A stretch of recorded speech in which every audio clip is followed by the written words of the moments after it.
Olá pessoal, tudo bem? Aqui é o professor Gabriel da disciplina de Termodinâmica 1, tá? Na aula passada, pessoal, vimos alguns conceitos de termodinâmica. Vimos quais são as principais propriedades, né? Pressão, temperatura, volume específico, densidade, massa. Vimos a diferença entre propriedades intensivas e extensivas, né? As intensivas são as que são importantes para a gente definir os estados, né? Vimos também alguns conceitos como estado termodinâmico, que é o conjunto de características do nosso sistema termodinâmico, né? Características, dizemos, propriedades, e o processo, que faz o que? O meu estado mudar de uma condição para outra, tá? Além disso, vimos a diferença entre sistema e volume de controle, tá? Portanto, pessoal, recomendo para quem não tenha entendido esses assuntos que ou tentem tirar dúvidas comigo durante as aulas de dúvida ou que voltem no vídeo e assista novamente, tá? Porque esses conceitos serão importantíssimos daqui para frente, tá?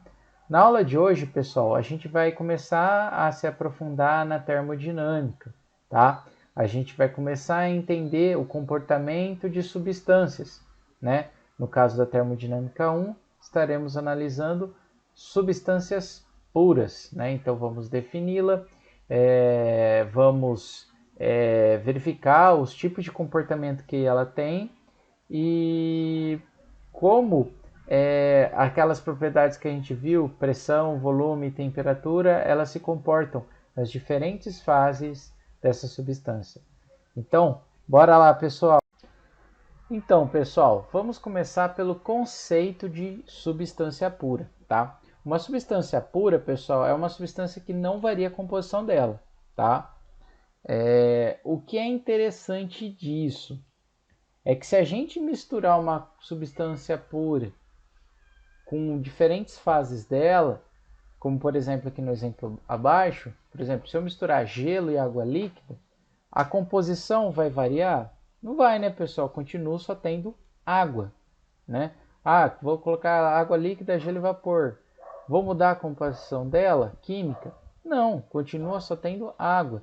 Então, em todos esses casos, mesmo quando eu tenho uma mudança de fase, eu considero essa substância como uma substância pura, né? Então, isso só vai ser alterado quando a composição mudar, né? E como que eu mudo a composição? Vou não variar, né, quando eu tiver alguma reação química, né, ou evaporação de algum dos elementos ali da mistura, tá? Então, pessoal, na termodinâmica 1 a gente só vai analisar substâncias puras, ou seja, que não variam a sua composição, tá? Bom, pessoal, e aqui tem um outro exemplo, tá? É sobre o ar. Eu queria que vocês pensassem na pergunta. Então, imagina, pessoal, em duas situações. Primeiro, eu só tenho ar. Depois, eu faço alguma coisa, por exemplo, eu esfrio, né, o ar de tal forma que o oxigênio começa a se liquefazer. Eu gostaria que vocês pensassem e respondessem se em ambos os casos eu posso considerar o ar como uma substância pura. Então, vou dar 5 segundos para vocês pensarem.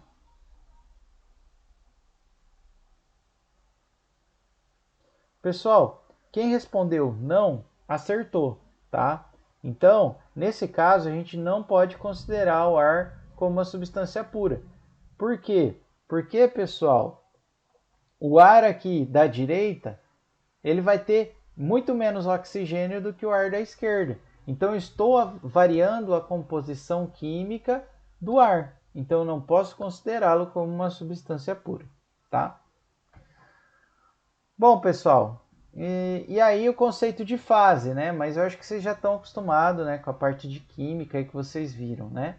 Basicamente a gente tem três fases: o sólido, o líquido e o gasoso, né? As três fases de uma substância. Na termodinâmica, pessoal, normalmente a gente costuma trabalhar com líquidos e gases. Por isso que toda hora eu falo fluido, né? Porque englobam esses dois tipos de fase de uma substância. Então a gente vai utilizar mais esses, por quê? Porque elas são mais empregadas nos sistemas termodinâmicos em si, tá? Bom, pessoal, feito isso, eu quero que nós agora tentamos, viemos compreender o equilíbrio de fases, ou seja, como ocorre a transição das fases de uma substância. Para isso, pessoal, vamos analisar a água, porque é algo que a gente já utiliza no nosso dia a dia e a gente já está habituado, né? É algo palpável para a gente, tá? Então, a água, pessoal, ela tem, digamos assim, vamos deixar o sólido de lado, mas a gente pode ter três condições, né? Analisando a água líquida e o vapor, tá? Vapor da água que eu digo, tá? Então, pessoal, a gente pode ter a água líquida, né? Só tem o líquido ali. A gente pode ter só vapor da água e a gente pode ter uma mistura dos dois. Aí vocês podem perguntar para mim, professor, quando eu tenho a mistura dos dois? Pessoal, sabe quando vocês vão fazer café, vocês põem ali aquele bulizinho para esquentar no fogão, né? E aí vocês começam a ver aquelas bolinhas saindo lá de baixo para cima. Aquilo é vapor d'água, pessoal. Se vocês tampassem o bule, né? Lá dentro vocês iam ter o vapor d'água na parte de cima e a água líquida na parte de baixo, tá?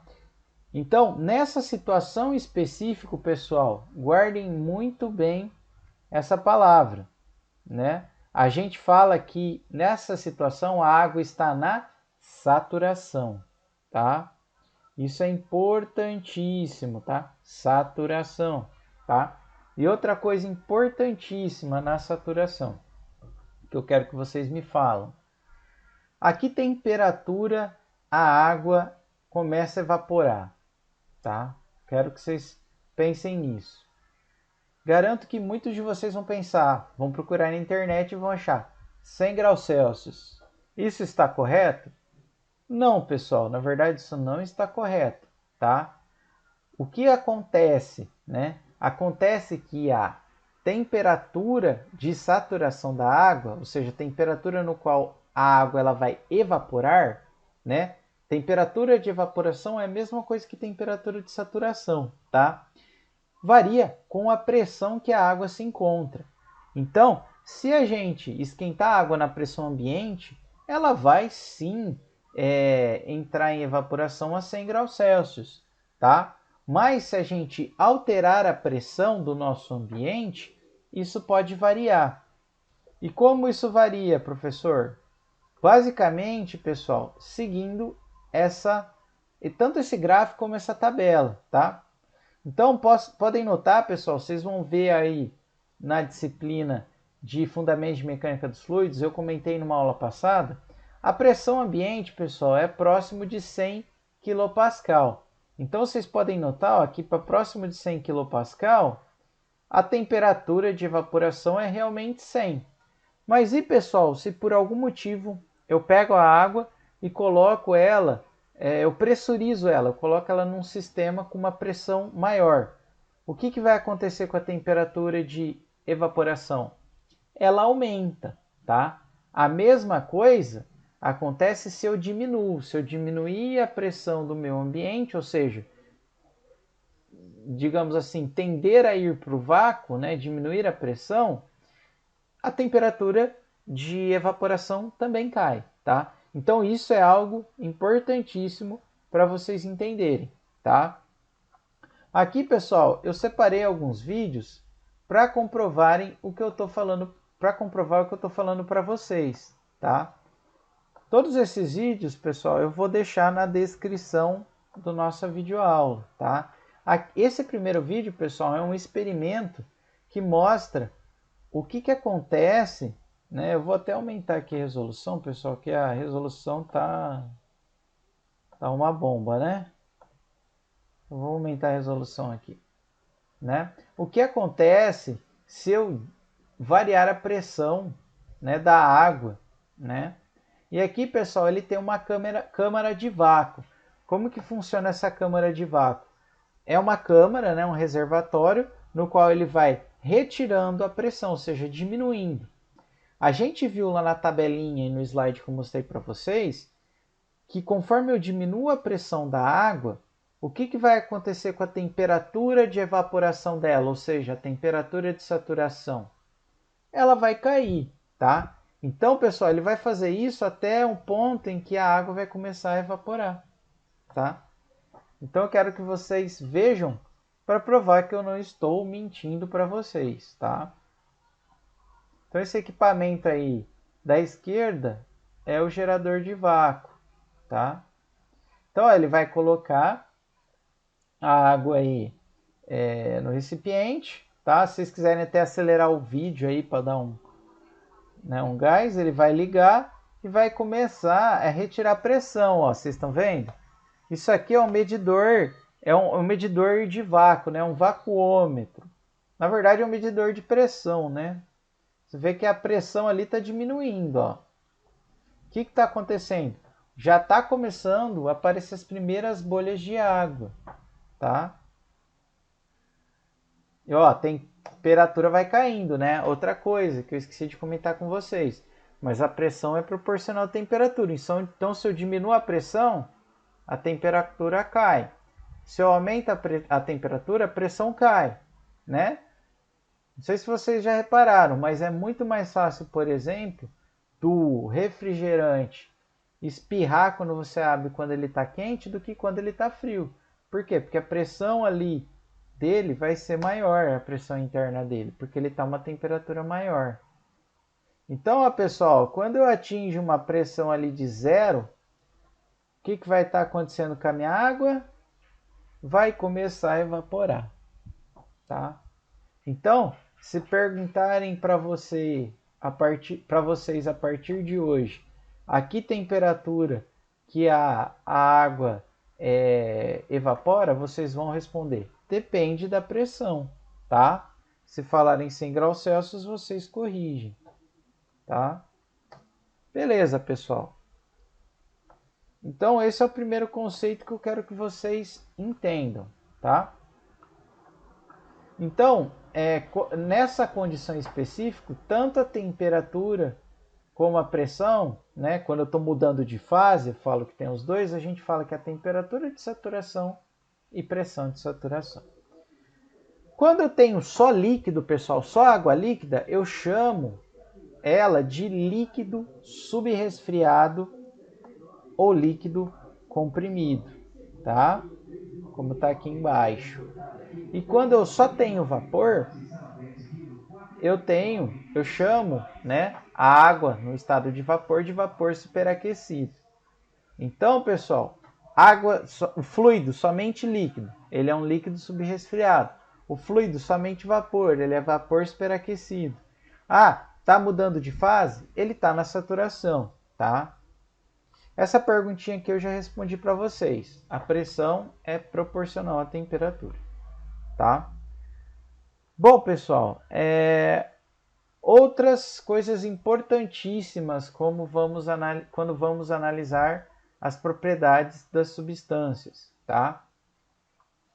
Que a gente vê aqui no diagrama da fase de água, que a gente está em escala logarítmica aqui em termos de pressão, e aqui à direita em termos de temperatura, tá? Só para vocês situarem aqui, ó. Megapascal, pessoal, qual que é a pressão ambiente? 0,1. Então aqui, ó, pessoal, ó, no 10 a menos 1 vai ser a condição de pressão ambiente, tá? Temperatura, vamos analisar, 27 graus, pessoal, mais ou menos a temperatura ambiente. Se eu for passar para Kelvin, somo lá o 273, né? Não pode esquecer de somar. Eu vou até escrever aqui, ó. Vou provar aqui para vocês, ó. 27 graus Celsius é igual a 27 mais 273 Kelvin, ou seja, 300 Kelvin. Então, ó, pessoal, ó, em 0,1, né, que é basicamente pressão atmosférica, e 300 graus, ó, vou cair nesse ponto. O que é esse ponto aqui? Está na região do líquido, tá? Só para vocês entenderem o gráfico, tá? Então, pessoal, aqui a gente nota dois pontos, na verdade, importantíssimos, né? Que é o ponto triplo e o ponto crítico, tá? E aí a gente vai ver o que, que é isso, tá? O ponto crítico, pessoal, vamos começar por ele, é um ponto no qual não se sabe ao certo em que fase a minha substância está. Tá vendo que eu tenho um buraco aqui, ó, do ponto crítico para frente? Então, pessoal, nessa condição eu não sei se é líquido ou se é vapor. É um negócio totalmente doido, tá? E é uma referência para gente, tá? Tem esse videozinho aqui, eu vou colocar na descrição do vídeo, só para vocês olharem o que é esse ponto crítico e entenderem um pouquinho melhor, tá? Isso aqui é uma breve explicaçãozinha falando o que eu falei para vocês, tá? O diagrama a gente acabou de ver, né? Ele só está um pouquinho diferente, mas é isso aí. E a gente tem um ponto crítico aqui, ó, que é o ponto em que fica aberto, né? Então, esse é um estado, a gente não fala nem que é líquido e nem que é vapor, é um estado supercrítico a partir daí, tá? Então, pessoal, eles fazem esse experimento aí com o nitrogênio, né? Então, eles vão fechar nessa câmara e vão ligar também num sistema de pressurização, tá? Vocês vão ver que ele já vai virar líquido, né? Porque o nitrogênio, né? Ele rapidamente, né? Ele vira líquido, né? Ele não nas condições ambientes, tá? E aí eles vão esquentar, pessoal, o nitrogênio e também variar a pressão, tá? Ó, aqui em cima a gente tem um termômetro mostrando a temperatura e aqui embaixo, pessoal, eu tenho um manômetro mostrando a pressão, tá? Vocês olharem aqui, ó, tô com uma pressão aqui de aproximadamente 40 bar. 40 bar já é uma baita de uma pressão, porque 1 bar é a pressão atmosférica aproximadamente. Então eu estou com 40 vezes a pressão atmosférica, ou seja, 4 megapascal, tá? Então, se está aumentando a temperatura e a pressão, a tendência é virar vapor. E é realmente o que está acontecendo aqui, né, pessoal? O que estamos vendo, tá? Vai ver que ele vai entrar num ponto aí que ele vai virar vapor, né? E aí, pessoal, ele entra no ponto supercrítico, né, ó? Que é onde vocês vão ver, ó, que basicamente eu não tenho mais uma interface entre o líquido e o vapor, vocês estão vendo? É algo meio bizarro, tá? A gente não consegue definir o que é, tá? Então é esse que é o estado crítico, tá bom? Acho que deu para entender, tá? Se resfriar, vai sair daquela condição de estado crítico de pressão e temperatura, né, ó? E vocês vão ver que rapidamente vai começar a aparecer aquela interface vapor líquido. Aí, ó, tá vendo que tem uma arestinha aqui, ó. Aí, ó, dá para voltar a ver aquela interface, tá? Então, isso que é o ponto crítico.